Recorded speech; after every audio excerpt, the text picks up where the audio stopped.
Presentata questa mattina nella sede della Protezione Civile a Palmanova il nuovo mezzo a due ruote a disposizione della Protezione Civile, importante come ci spiega l'assessore regionale nonché vicepresidente della Giunta Riccardo Riccardi. È un pilastro importante del nostro sistema di protezione civile, io non posso altro che ringraziare tutti coloro che aderiscono a questa organizzazione che ormai è una certezza, nei momenti di complessità, di accompagnamento, di situazioni anche delicate la motostaffetta non è mai mancata.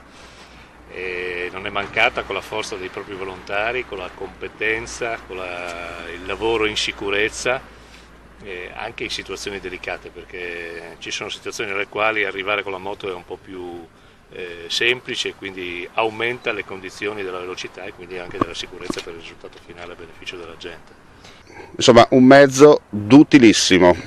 Intanto abbiamo sentito che è un mezzo che ha una tecnologia molto qualificata, è strettamente collegato col sistema radio della protezione civile, quindi sicuramente alzerà quei livelli di sicurezza sui quali Giuseppe Zamberletti ci ha sempre insegnato che non bisogna fermarsi mai, ogni giorno c'è qualche cosa da imparare, c'è qualcosa da poter offrire in più e direi che il segnale importante di oggi è che la motostaffetta fa un altro passo avanti grazie a questa tecnologia e il nostro sistema di protezione civile lo fa ancora di più.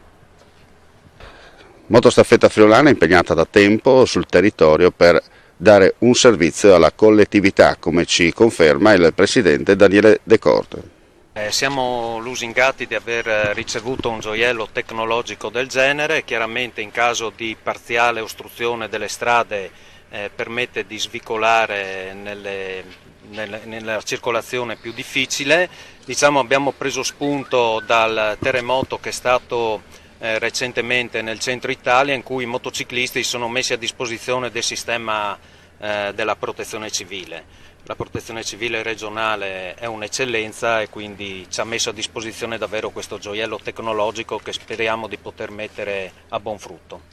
E sulle caratteristiche del mezzo, queste le sue parole. Senz'altro c'ha tutti i sistemi tecnologici di comune ormai all'avanguardia nel mondo motociclistico, quindi l'antipatinamento, l'ABS, ma questa moto permette una maggiore maneggevolezza grazie a un cambio a doppia frizione che permette delle cambiate veloci e precise e in particolari circostanze permette di guidare veramente la moto con una mano sola.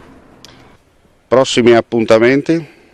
Con questo attrezzaggio ci mettiamo veramente a disposizione in toto la protezione civile. Fino adesso siamo stati impegnati con la protezione civile in occasione delle manifestazioni sportive. Giro d'Italia col trasporto dei meccanici è stato un tratto distintivo, quindi insieme al cordone umano che contraddistingueva la protezione civile c'eravamo anche noi. Adesso vogliamo fare qualcosa di più civile, diciamo così, a livello di protezione civile, quindi cercheremo di essere utili in occasione del trasferimento della colonna mobile, era uno degli obiettivi di velocizzare i tempi di intervento e di trasporto di materiali deperibili.